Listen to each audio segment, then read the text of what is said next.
할렐루야.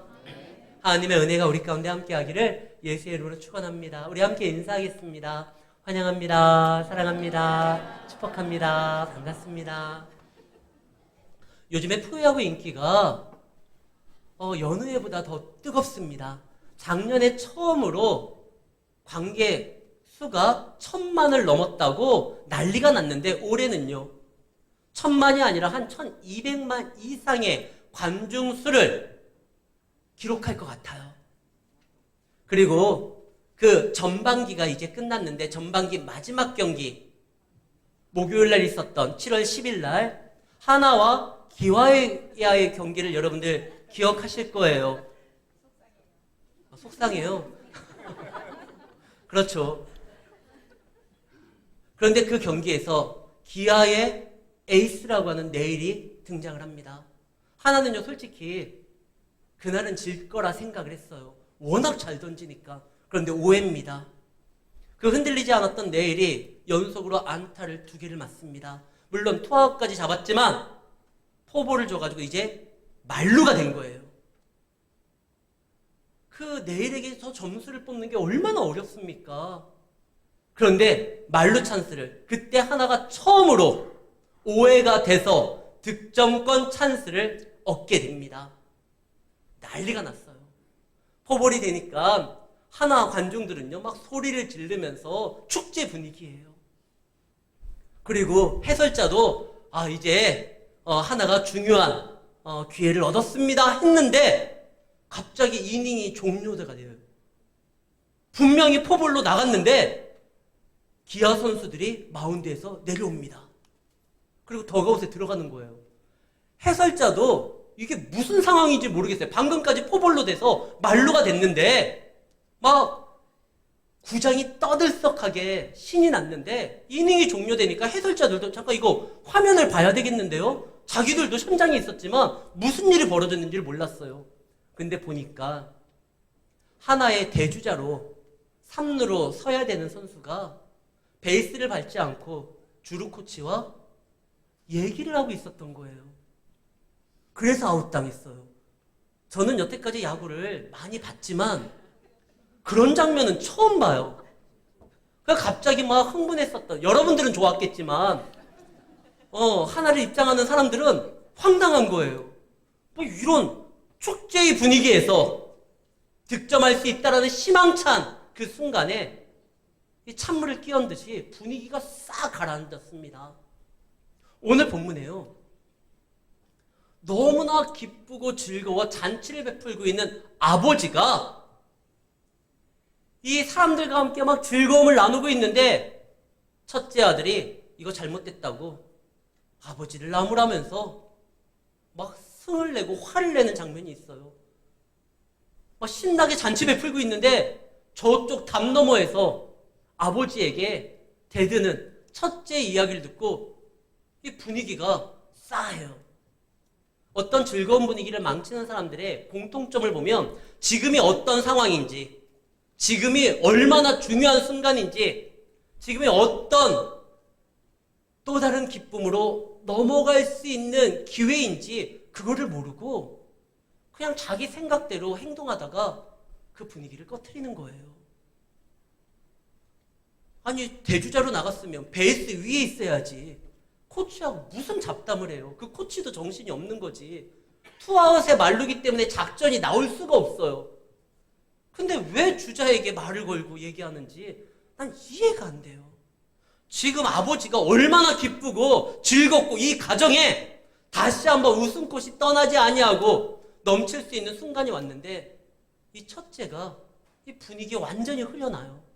근데 첫째의 그 마음도 솔직히 이해 못하는 건 아니에요. 왜 그러냐? 둘째가 정말 못된 짓 했거든요. 오늘 본문은 여러분들이 다 잘 알고 계시는 탕자의 이야기입니다. 이 탕자는요 아버지에게 돈을 요구한 게 아니에요. 뭘 요구했죠? 유산을 요구했어요. 아버지 내가 어떠한 일을 하려고 하는데 돈이 좀 부족해요. 내가 사업을 하려고 하는데 자금이 좀 딸려요. 그러니까 좀 융통해 주세요. 이게 아니라 유산을 달라는 거예요. 내 몫을 띄워달라는 거예요. 이거는 아버지는 더 이상 내 인생에 있어서 살아있는 존재가 아닙니다. 내 인생에 관여할 사람이 아닙니다. 유산은 죽을 때 나눠주는 거잖아요. 아버지는 더 이상 내 인생에 어떤 영향을 줄 수 있는 살아있는 존재 아닙니다. 더군다나 그것을 받자마자 며칠 후에 떠나요. 아버지의 인생을, 아버지의 삶의 방식을 부정하는 거예요. 여기에선 더 이상 소망이 없다는 거예요. 이 둘째가 생각하기에 자기는요, 실력도 있는 것 같아요. 능력도 있고 자기가 하고자 하는 일을 해낼 수 있는 그런 힘도 있다고 생각했는데 늘 아버지 그늘에 있으니 그것을 못하는 거예요. 자기도 이 재능을 좀 발휘하고 싶은데, 세상에 나아가 이름 한번 날리고 싶은데, 언제나 사람들이 자기를 볼 땐 누구를 떠올리느냐? 아버지를 떠올려. 누구의 아들이지? 아버지 잘 계시니? 뭐를 하려고 해도 항상 아버지와 연결을 시키는 거예요. 아버지가 그만큼 대단한 분이에요. 근데 이게 싫어요. 왜 내가 아버지 아들로만 살아야 돼? 나도 내 인생이 있는데. 가만히 생각해보니까 내가 아버지 그늘에 있으면 평생 이러다가 기회 한 번 못 누리고 성공 한 번 못 해보고 그냥 여기서 인생 종칠 것 같다.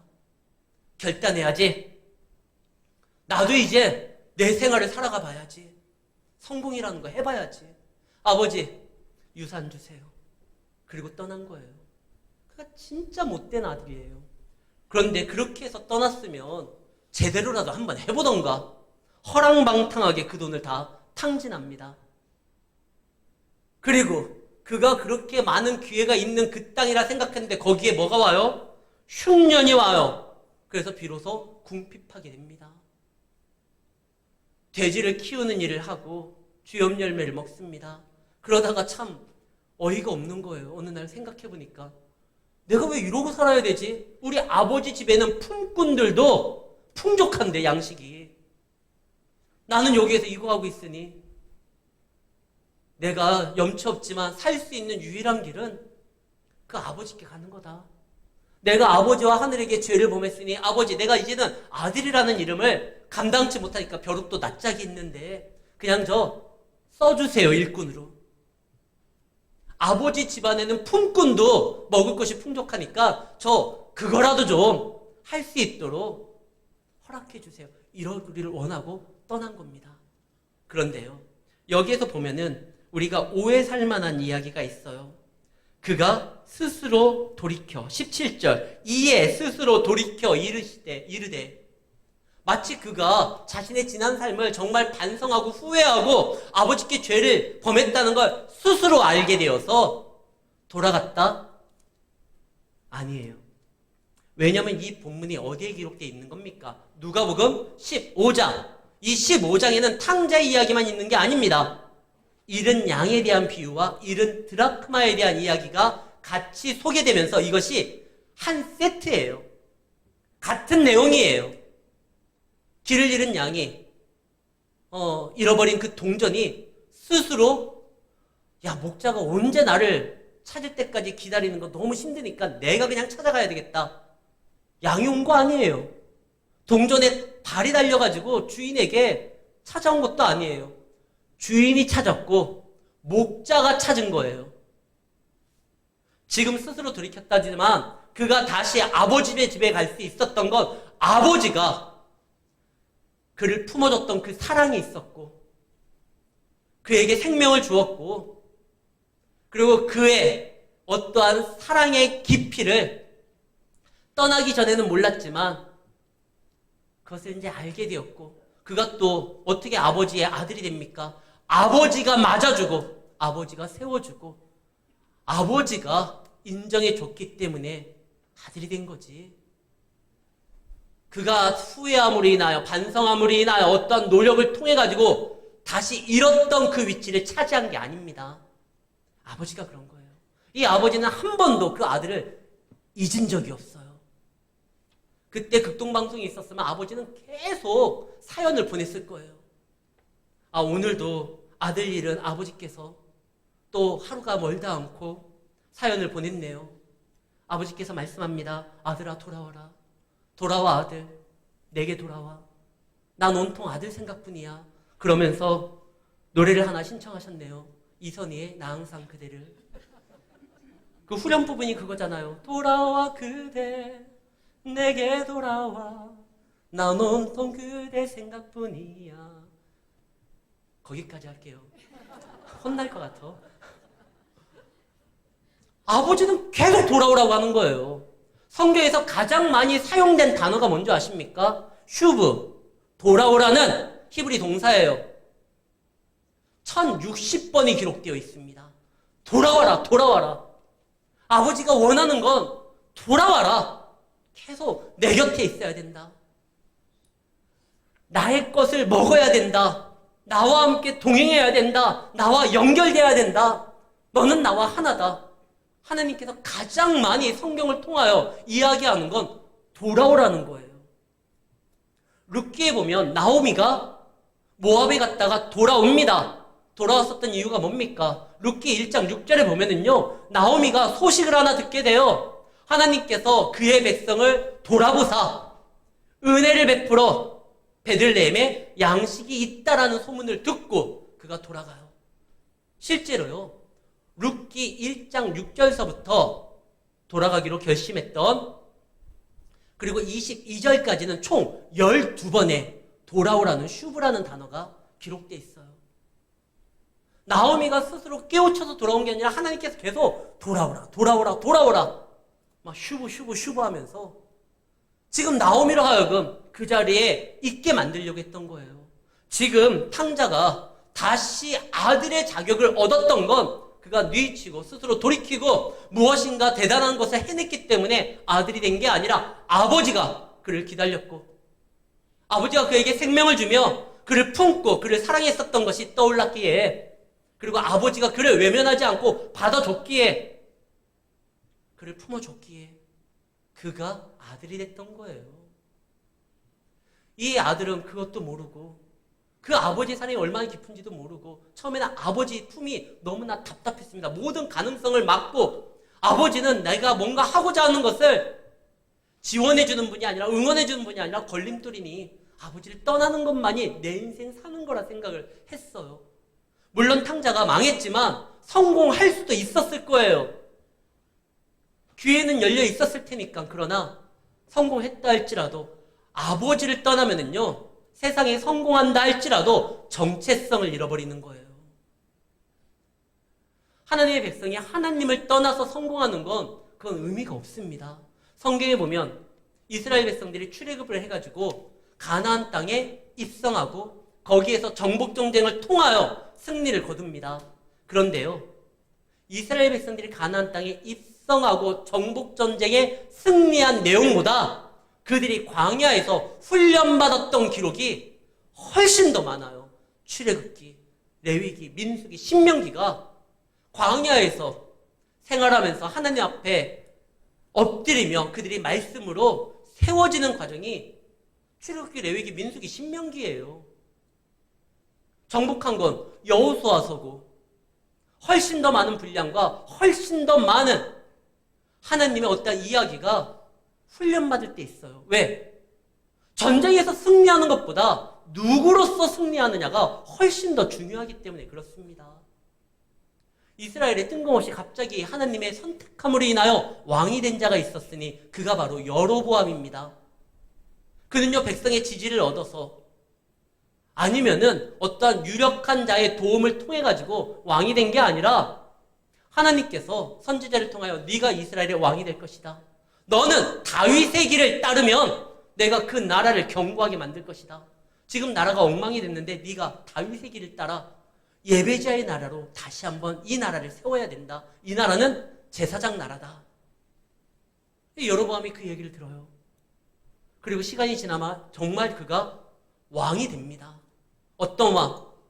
예배를 회복하는 왕이 되어야 되는데 그가 왕이 돼 보니까 이 세상에서 최고의 정점이라고 할 수 있는 권력의 위치를 차지하고 보니까 이게 너무 좋은 거예요.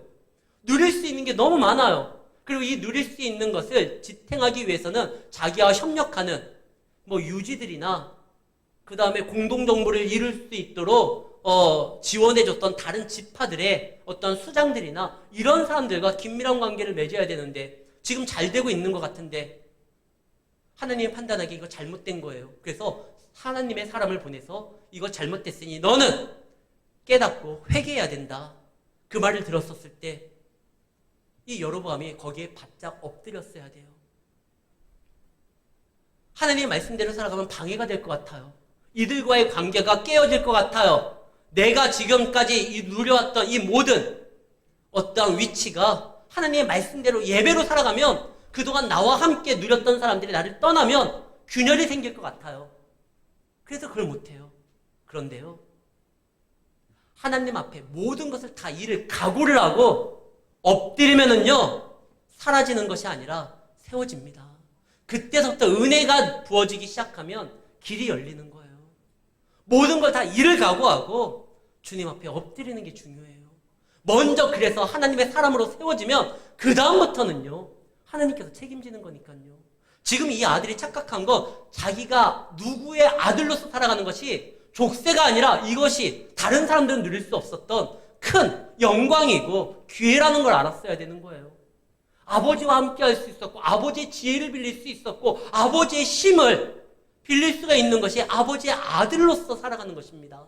근데 그게 아니라 나는 그냥 세상에서 내가 하고 싶은 거 할 거야. 근데 실패했잖아요. 그리고 돌아왔는데 염치가 없는데 놀라운 건요, 아버지가 그를 맞이해줬다는 거예요. 그에게 좋은 새 옷을 입히고, 원래 종들은 신을 신지 않습니다. 다시 신을 신기고 반지를 끼워주고 아들의 지위를 회복시켜주고 잔치를 베풉니다. 이 아들이 몰랐던 게 있었어요. 뭘 몰랐냐? 자기가 아버지에게 굉장히 잘못하면 아버지가 자기를 싫어할 거라 생각했어요. 자기가 저지른 죄 하나하나 따지면서 그거에 대해서 책임을 묻고 다시는 아들로서 인정해주지 않을 거라 생각을 했어요. 그러니까 저 그냥 종이라도 해주십시오라고 생각을 했는데 아버지는요, 이 아들이 몰랐던 거 하나, 아버지는 이 아들을 진짜 사랑해요. 하나님의 세상을 이처럼 사랑하사, 이 세상이 어떤 세상입니까? 하나님 보시기에 심히 좋았던 세상인데 죄로 인하여 그 세상을 엉망으로 만든 게 우리 인간이에요. 그러나 하나님이 그 인간을 이처럼 사랑하사, 어떻게 독생자를 주기까지 사랑하사, 그래서 우리를 품는 거예요. 우리가 어떤 죄를 저질렀던 우리를 향한 하나님의 사랑보다 클 수가 없습니다. 우리가 그분 앞에 서고 그분의 삶을 인정하며 그분 앞에 예배자로서 움직일 때 하나님은요, 다시 우리의 눈물을 닦아주시고 세상의 실패가 아니라 하나님의 자녀로서 살아갈 수 있는 힘을 주신다는 거예요. 그러면 하나님의 자녀로서 살아갈 때, 하나님의 존재로서 살아갈 때, 그럼 세상에서 실패는 이미 포기해야 되느냐? 절대 아니에요. 필요하다고만 하나님이 세상에서도 성공을 통하여 더 큰 영향력을 끼치도록 만들 수도 있어요. 우리나라에서 해외에서 가장 많이 돈을 벌어온 영화가 뭔지 아십니까?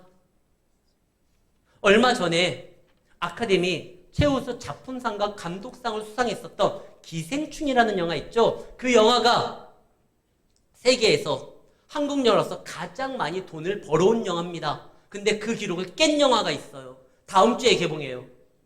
근데 사람들한테 잘 알려지지 않았어요. 이상하게 언론이 왜 이렇게 이거에 대해서 이야기하지 않는지. 영화 제목이 킹 오브 킹스입니다. 왕중왕 예수님에 대한 이야기예요.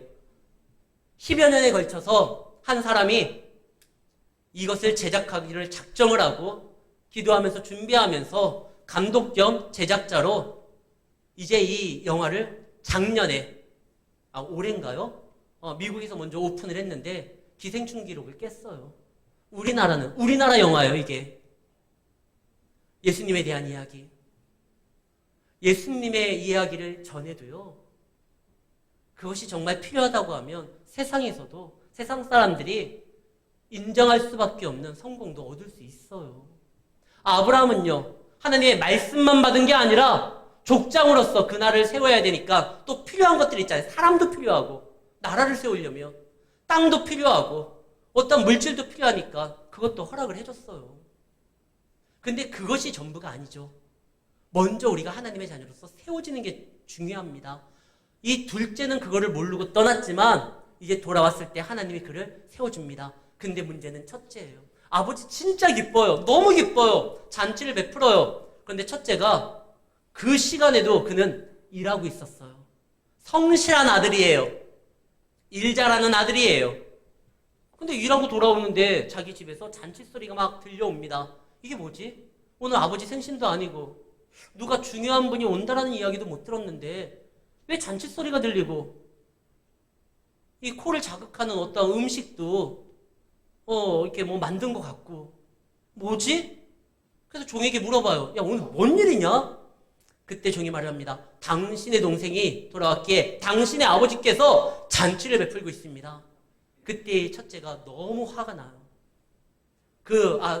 동생이 어떤 놈인데, 그 아들이 어떤 아들인데, 아버지의 마음에 못 받고 아버지를 떠난 아이인데 돌아왔다고? 그래서 화가 나요. 그가 왜 화가 났을까요? 정의로 와서, 공의로 와서? 아니요, 자기 몫이 줄까 봐요. 왜냐하면 아버지가 와가지고 이야기할 때 제일 먼저 꺼낸 얘기가 뭡니까?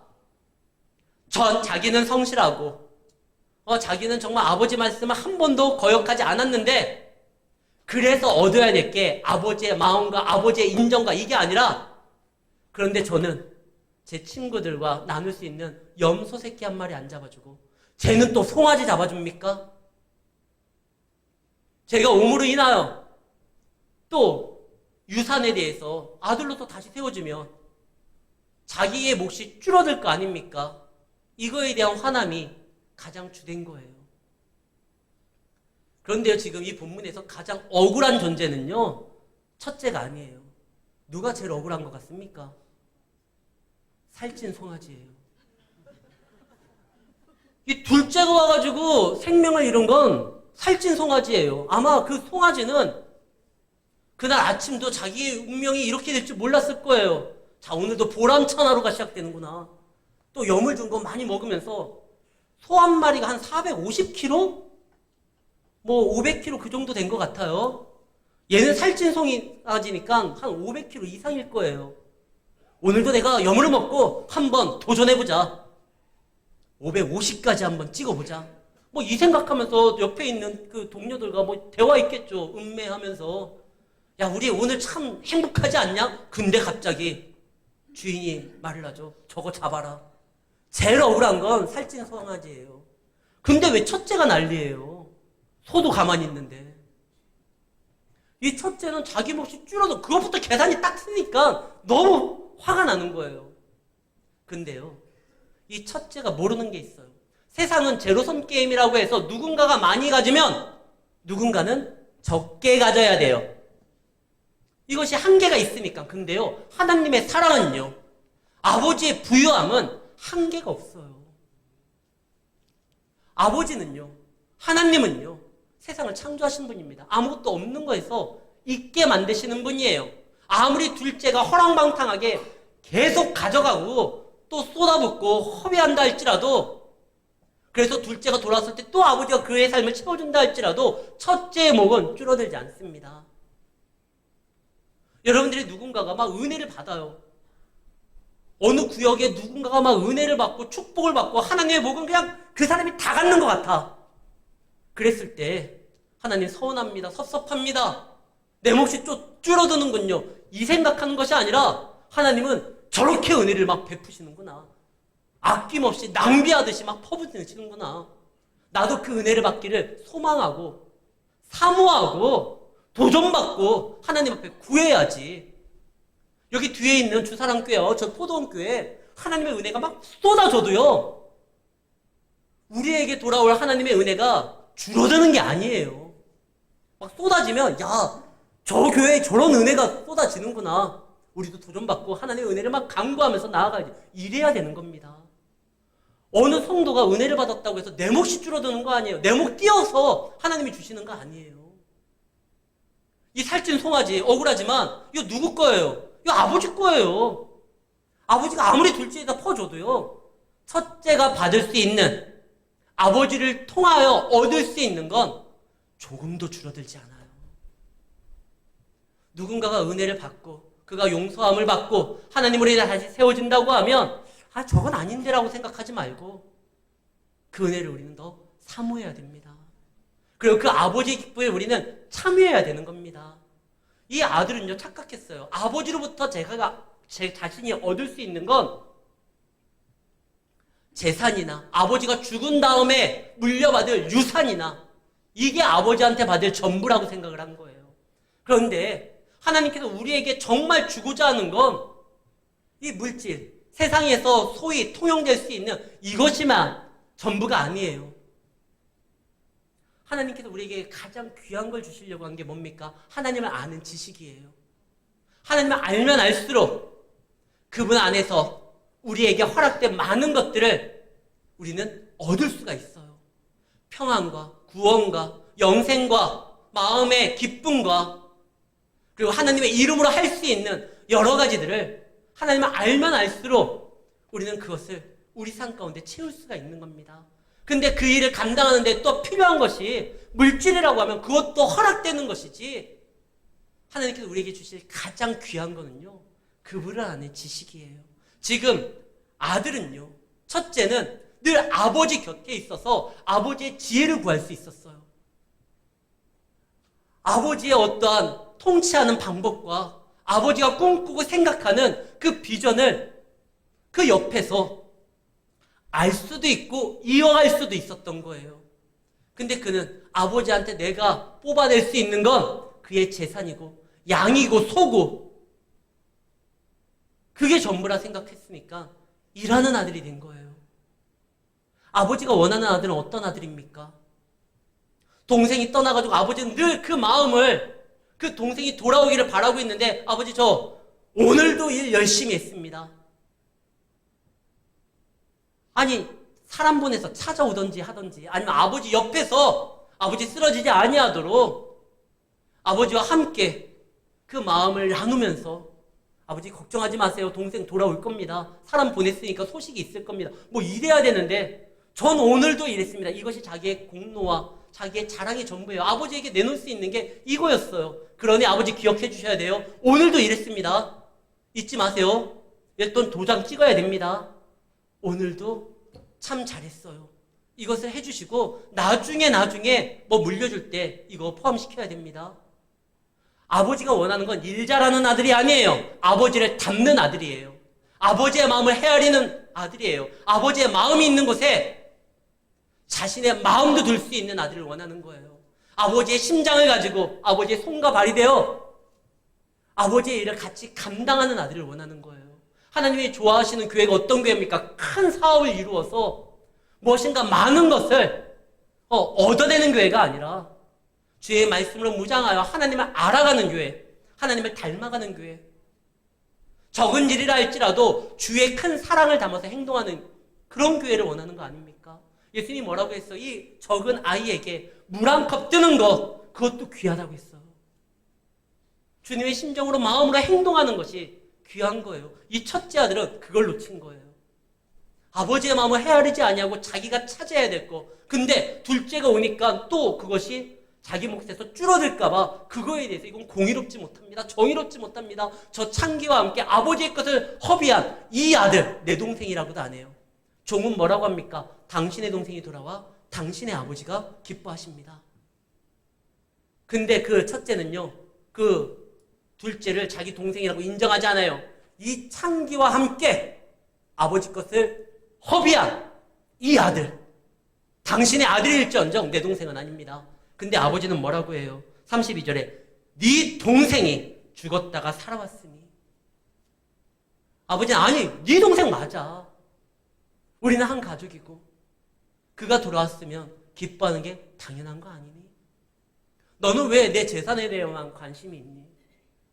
내가 너에게 줄 수 있는 건 그 정도가 아니라 나의 아들로서 나의 이름을 가지고 행동할 수 있는 그 지위가 있고 나의 지혜가 있고 나의 이름이 있는데 그거에 대해서 헤아리지 아니하고 한 번도 내 마음을 헤아린 적이 있니? 오늘 이 말씀이 누구에게 한 말씀입니까? 누가복음 15장은요,